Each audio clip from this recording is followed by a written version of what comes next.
Today's episode of Art of Law, Law of Art is brought to you by the Foster Gallery. The Foster Gallery is a gallery in Worcester, Massachusetts, specializing in paintings, drawings, and prints. Find out more at www.thefostergallery.com. Also by Richard Alves. Richard is an attorney specializing in intellectual property and copyright issues. Find more about Richard at www.richardalves.com. Okay. Hi, this is Matthew Foster, and this is the latest episode of Art of Law, Law of Art. I'm joined again by Richard Alves. How you doing, Rich? Pretty good, Matt. How about you? I'm doing pretty good. Good. So today we're going to bust out of the way that we've been doing things the last couple episodes of kind of, general conversation stuff of the topics and go into more of like a real life thing that is a fascination. And I'm actually excited to talk about this in a weird, quasi-fascinated way, right? Is that we're going to talk about the My Little Pony incident or scenario or case, if you will. Sure. The case study, I guess. Yeah. Yeah, and how they have found a bizarre niche in a way that most people would consider outside the box thinking, I guess. Right. And how that works. I mean, legally, and how they've used it to their advantage. So, do you want to bring up kind of what the scenario is? Sure. Yeah. No. So basically, as I understand it, I'm sure most people are familiar with the My Little Pony series, and I can tell you, I've got two daughters. At one point, they had both gone through the My Little Pony phase, where they were kind of fascinated by these flying ponies and talking ponies that were out there to do good for the entire world. You sound like you have deep knowledge of My Little Pony, just so you know. Yeah, exactly. But as deep as my knowledge is, I would not be what's considered a brony, and that's kind of where the whole jumping off point is for this, I guess. Okay. And for those that don't know, a brony is a 20, 30-something-year-old man that is very into the My Little Pony series. Without having kids of their own. For the most part, yeah okay. Exactly. All right. And what has happened is it's really almost developed a cult-like following amongst these bronies, to the point where there have been a lot of fan-produced sites and fan-produced paraphernalia, episodes, things along those lines. And it's really, it's something that's kind of taken on a life of its own. Well, recently what happened is that the owner of the trademark and the copyright, which is Hasbro, forced one of the online game sites to shut down. It was the MLP Online site, and they were forced to shut down. And that's kind of really what started the whole, I guess, issue with respect to intellectual property's involvement in the brony movement and the My Little Pony world. But yeah, basically that's what happened. I mean, as of December, the company issued a cease and desist letter to the operators of the MLP Online game site and told them that they had to essentially take the site down. So MLP Online, which I'm assuming is My Little Pony Online. Correct. And I'm assuming it's like an MMO, which is a massive multiplayer kind of experience kind of thing for people who love My Little Pony. I assume that's correct. I have to plead ignorance here. Yeah. I have not been on the site. but I mean, so basically, this is someone who is obviously creating a business model around the theme of My Little Pony. Right. And that's where it's gone too far, is what I would make sense of. To some extent. Now, what has happened is, believe it or not, historically, Hasbro has kind of been really hands-off with respect to the intellectual property issues that have been involved, especially with respect to the copyright issues that have been involved. And I guess, maybe kind of harkening back to one of our original conversations, it might help to kind of remind everybody what copyright involves. And copyright gives the author or the artist the exclusive right to do certain things, the exclusive right to display a work publicly, or to perform a work, or to sell a work, or to prepare derivative works. So these are all encompassed in a bundle of rights that together is known as the author's copyright laws. Right. or I should say copyrights. So really, what has happened is Hasbro has all of these rights. They could do whatever they want. They can control the public distribution of anything relative to My Little Pony, or at least with respect to anything that they have a copyright on. They could control the ability to produce derivative works. And a derivative work is really just a work that's based on a previously owned or a previously registered copyright. Okay. They have the right to do all of that or to prevent anybody from doing all of that. However, with My Little Pony, they have made the decision to, for some reason, they were rebranding themselves, I guess, and they saw that this was kind of taking off amongst this, I think, unexpected user group. And this bizarre subculture. Exactly. And they just kind of let it, they let it begin to play off of itself and to just develop. And they really were not vigorously enforcing any of these rights that I just alluded to. They could have, in a heartbeat, shut down any sites that might have had different renditions of these My Little Pony characters. They're derivative works. So let me ask a question about that. So a fan site still falls into a copyright arena, because a fan site historically is not meant to make money or to try and profit off of a brand like a My Little Pony. And right. I'm thinking of like movies and video games, and yeah. I mean, and maybe they all fall into the same category. Maybe just My Little Pony is just a funny, because it's the Bronies that are so interesting as right. as a personality, I guess. Is that is copyright the same way for a fan site? If you and I made a fan site for whatever, Captain America.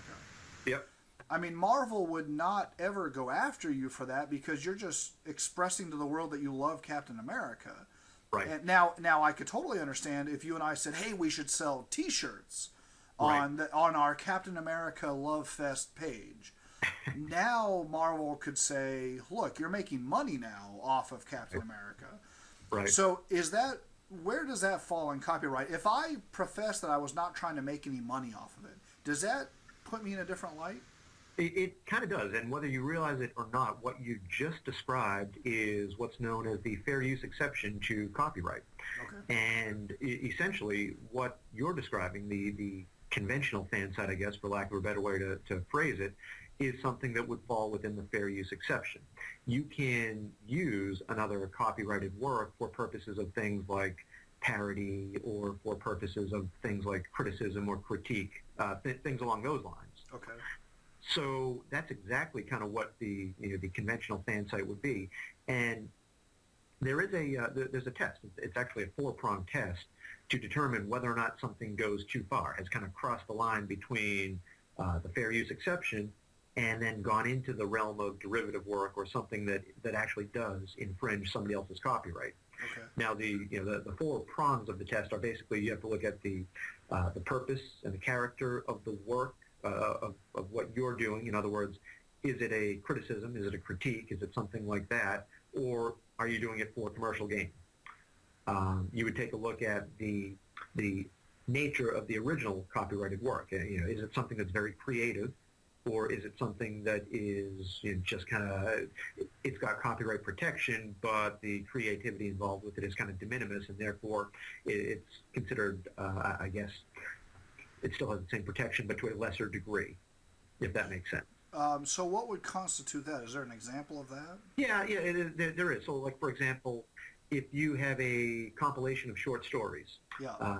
You have copyright protection in the compilation itself, but maybe not the underlying stories. So the degree of protection that you have in your compilation is probably, it's limited to just the collection of the works themselves and the ordering that you put the works in, something like that. It's okay. Not really as creative as the underlying effort to put the work in print in the first place. Okay, gotcha. So something like that. And then you'd also take a look at the amount of the copyrighted work that the alleged fair user is borrowing. Is it just enough to kind of give that critique, or are they going beyond that? Are they taking a substantial portion of the work itself? And then lastly, you take a look at the effect on the commercial market of the copyright holder. Well, and that's kind of where this My Little Brony thing comes really interesting, right? Right, right. Because it's actually having this is where I feel like, to dumb it down to my level, I feel like it was a business decision for Hasbro, right, to say, hey, you know what, we're going to let this ride, yep, because it seems to actually be increasing people's interest in our product, mm-hmm, in a way that we weren't doing through our natural advertising and things like that. Right. No, absolutely. I completely agree with that. And what they have done is they have short of, there were a few occasions where they would issue a takedown notice for, like say full-length episodes that were being posted on YouTube. I mean, that's a little bit of a different story. Yeah. But what they would be completely hands-off on would be these fan-generated episodes, and fans would go in and kind of create their own content and then post them on YouTube, essentially using the characters, but their own storylines, their own plots, their own work. And no kidding. They believe it or not. So these were animations? These were like cartoons? They were cartoons. Yep. Oh absolutely. My God! I didn't even know they went that far. No kidding. Oh, they did. And so they would allow, Hasbro would allow these fan created episodes and this fan created content to remain out there and to exist for exactly the reason that you're talking about, because it's in some strange way building the brand. It might not be the intended market for the brand. It might not be the 3 to 7-year-old girls that it was probably originally marketed to, but it's getting the brand out there. And I guess any publicity is good publicity. So it's just I don't know. I just can't get over the idea of a 28-year-old guy going, oh, dude, I totally love these things, and I'm gonna, to the point where I'm gonna make my own video about My Little Pony, and then I mean, all I can picture, and maybe it's not this way at all, but all I can picture in my mind is that executive meeting at Hasbro, where 10 guys are around a conference table going, so what's our marketing plan? And Jimmy from the web team goes, guys, you I don't think you understand what's happening out there in the real world, Yeah, exactly. I know what you guys intended to do, but this is what's really going on. And I'll tell you what, it's actually not all that far afield from that, I'll bet, because I have read articles in Forbes magazine, I've read articles in Variety that kind of, speak to exactly the fact that Hasbro has decided to kind of allow these fan sites to flourish as a means of getting the brand out there. That's crazy. So it's probably not all that far afield from what you're describing right there. Yeah, I mean, I you know me, I'm a business owner, and if someone came to me with that, there'd be a part of me that would be very protective of the nature of what I'm trying to sell or project as my product. Right. And so one thing I would have to say is kudos to Hasbro for having the nads no, you know what I mean? No, I know it. To let a distortion of what they were originally intending to do fester, and I say fester, but to propagate. Right. Now I will say, and I mean from a legal standpoint, this does present a set of risk that Hasbro may not have intended, and this is where this goes from being funny to being actually a very interesting conversation, because as a business decision, they're taking on a bit of risk with their identity, if you ask me. Right. Because not only is it not the market they intended to project to, from the eyes of a parent, like, and you and I can both relate to this, sure, is from the mind of the market being the person who pays for that product is a parent. Right. Who's buying it for their child. Right. And now, not only is it not necessarily the key market, I'm sure it is still the key market. I'm sure the Bronies market, if we will call it that, is a niche market. Right. God help us if it's not. But I mean, I'm assuming it's a niche. But now, are you running the risk of disenfranchising or diluting the interest of your key market. Right. Because suddenly, I mean, I'm sorry, but any guy who is this into My Little Pony, in my mind, has some other things going on.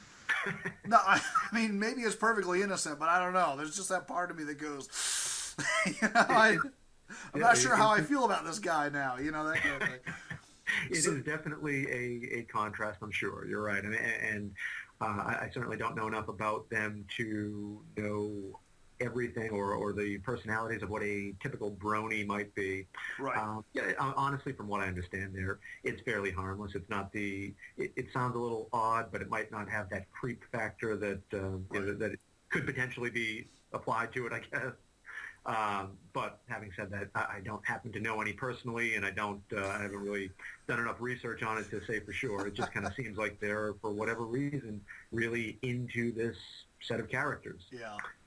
But I think your greater point is probably right on in that you really do need to be careful with this asset. This is an intellectual asset. This is something that the company has to protect, and they have to be sure that they are not diluting. And right. They have to make conscious business decisions as to how to go about, I guess, most or how to best commercialize that asset. Right. So it really is. I'm sure that discussion was had amongst the higher-ups at Hasbro, and they probably did want to kind of keep close reins on it and not let it go too far, only because they probably did run the risk of this being a little too bordering much on the creepy, I guess. Yeah, and you don't want to. I can very much appreciate this being as funny as it is to an outsider. I can very much appreciate this being a very serious conversation at the board of directors or whatever for Hasbro.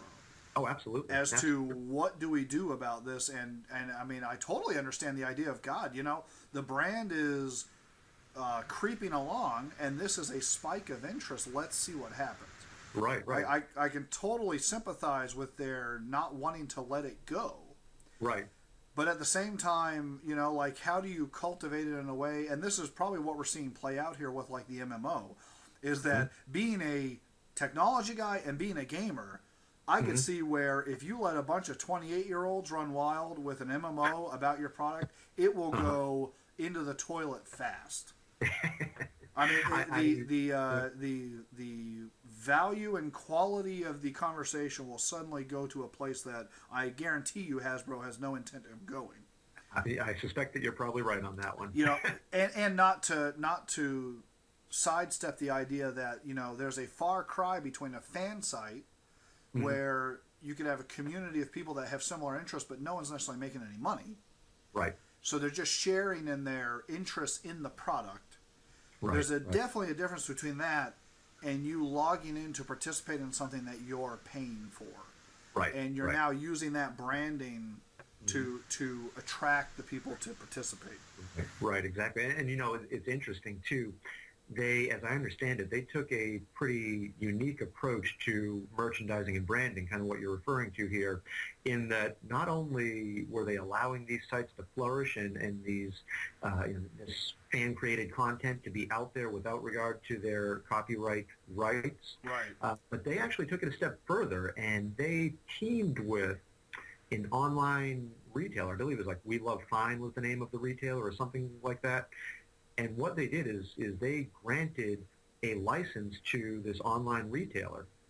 The online retailer would then have the ability to sub-license the copyright to fans. Oh, really? They would do things like they would run contests where they would ask fans to submit their ideas for T-shirts or for whatever the case might be. And then they would actually grant a sub-license to the fan, and they would merchandise the, whatever it might be, the shirt, the mug, whatever it is. And it was all above board. It was all done legitimately. And the company itself, Hasbro, was getting a royalty. The site, the retailer was getting a royalty. And then even the artists themselves that were selected would get a small royalty as well. So it was they really took an interesting take on how to get this brand out there.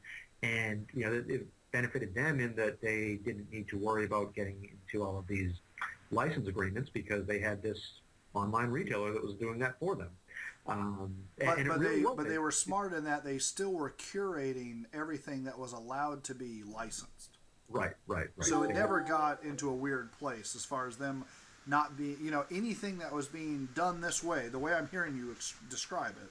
Right. Anything that was being done, yes, it was kind of a crowdsourcing, for lack of a better term, of people with interest, but ultimately Hasbro was still giving the nod of yes or no. Exactly. Well, I should say, basically, I think what it was is that their licensee, this company, I think it was We Love Time, was the one that was making a decision as to whom they would license the rights to. Gotcha. So and I'm sure that Hasbro had some control over it as well. I was going to say, I'm sure they still had to answer back to Hasbro, or else they'd be in trouble. Yeah. I haven't seen the license agreement between Hasbro and the online retailer, but I suspect that there's some pretty definite terms in that agreement. Right. So that is, I mean, what a marvel way, what a fascinating way to build, one, a user base, right, and two, I mean, I don't want to say that they could go as far as killing their marketing team, but I mean, I guess crowdsource is the word I'm sticking with, but you've decentralized your content creation, and you've allowed for that in a way that is just self-serving. I mean, it does it itself. It's self-generating. Right. And really, Hasbro's kind of in this weird place where they sit back and play referee, right? Right, for the most part. And if you think about it, too, it's not only, it really is, I think, a unique approach that certainly has applicability beyond the Bronies. I mean, any company could do this. This is not something where Hasbro is alone in its ability to license these rights to a sub-licensor. And anybody can do this. So I'm curious, I guess, as to whether or not this concept or this way of going about getting your brand out there is going to take off. Well, I'll bring up, and maybe this is a follow-up conversation for the next podcast, but the thing that comes to mind for me, the only thing that I've seen that I would latch on to as being this pervasive and this successful is Red versus Blue, which I don't know if you've ever heard of that. I have not. It's a similar situation where, Halo, which is a video game for Xbox. Sure. Yep. And they have, when you play it, you're playing in this virtually mocked up world, and you are these characters. There was a group of coders that basically used that platform, the environment of Halo, and the characters in Halo, because you control them running around. Okay. And they would make, in the early days, it was very rudimentary, but they would make videos inside of that and do voiceovers with jokes and stories and things like that, utilizing these characters. Okay. And it's a similar premise, but it became so virally popular that Microsoft, who owns Halo, granted them the dev environment to actually create them better, to make better to envision what they wanted to make more purely. Okay. So instead of trying to hodgepodge it from a real game, now they had the ability to actually design in the computer where the characters go and stuff, still utilizing the interface that is Halo. Okay. And they've actually made seasons of episodes. Really? Yeah, people, and they sell them. And I believe it's in, Bungie was the developer of the original Halo video game. And I believe that the rights to do this were licensed to these guys at Red versus Blue. They became a company. And they licensed it from Microsoft and Bungie, because Microsoft bought Bungie. Okay. And they actually produced all these episodes. Now, I'd have to look it up, but I mean, I'm assuming the royalties trickled up and all this other stuff. But it became a fan favorite. It became a content generated by this company that was all based on the world of Halo, and they were all, instead of being epic in the way that Halo's traditional storyline is, it was more like a bunch of guys. You know what I mean? Like the Hit Squad, and they happen to be guys on the Halo team. Okay. Yep. Yep. And it was much more comical, and there was this, that, and the other, and of course they started hiring real writers, and they became, it eventually turned into this thing. But it sounds, in a way, not exactly like the Bronies thing. Similar though, similar. But it was fed off of a fan hardcore fascination. Right, right. And then other fans, migrated to it. Yeah, I agree, and I think that really, especially in the world that we're in, the social media driven and fan created content driven world, that it's probably something where we will see more of this. I think viral is the thing. Yeah. Yeah, no, absolutely. In fact, actually, I think I remember several companies during the Super Bowl asking fans to submit their own ads, and they somehow incorporated the fan content into the final product at the end of the day. Yeah, well, being a music buff that you are, and the little things that Rich and I both are fascinated in the similar kind of music. So, but the band, the Yeah Yeah Yeahs, sure, yeah. who by the way have a new album out this week. Excellent. But one of their videos was completely done by them asking fans to submit YouTube videos of themselves as if they were making the video themselves. Yep, sure. And they spliced together like 30 different ones that they liked. Yep. And the entire video is fan content. And I think there's only little clips of the real band. Oh, yeah. Like scattered in. But 95% of the video they never made. It was sent in from people from their homes. Right. And I think that's exactly where things are headed. I mean, you're right. It's a great example. So does this, when we talk about these kind of things, just kind of circling it back, because we're kind of coming up to our time here, but circling it back to copyright, does this, I mean, from the art standpoint, from a guy who is a creative person, I find this kind of thing very exciting, because it wades us into a new world of how we can express things and how we can interact with products, and it narrows the gap between I'm a person and that's a product. Right. And it kind of intermingles the idea of, no, I love this product and this is how I show that and how I react to the product, and that's a selling point. It's almost kind of like I'd rather hear what you think of a soda rather than hear the pitch from the company. Right. So it muddies the water of that, which is very real and people attach to. Does that complicate copyright, or is it still fairly clear? Well, I think what it does is I think you just have to start with the premise that there is this bundle of rights that a copyright owner has. Yeah. And how they use those rights is entirely up to them. Intellectual property is really no different than real property, other than the fact that it's not something that you can necessarily see. I mean, although I guess in the case of copyright you can. Right. But it's something where the copyright owner can use this however they would like to. So they could go out and they could take the approach that, say, Hasbro has taken, or they can kind of take the approach that you're describing here, which is they are going to let other people kind of play into this and further the brand that way. Yeah. Or they could say they're well within their rights to say, you know what, no, we're staying traditional. We are not going to let anybody use our copyright in their own creation. We're not going to let anybody put shirts out with these characters on it, or whatever the case might be. It really, honestly, I think what it highlights is that it highlights the importance of considering intellectual property as a business asset and making sure that you as a company are using that asset in a way to promote your company, your brand, your product, and not just simply as a means of excluding others. Right. So I really think it is something where it does kind of show that we kind of have to get away from that mindset of, hey, this is my intellectual property, you can't touch it, and kind of shift more towards, all right, this is our company's intellectual property. How do we use this to further the company or the brand or whatever it is that we're looking to do with it? Using it as a tool, not as a shield.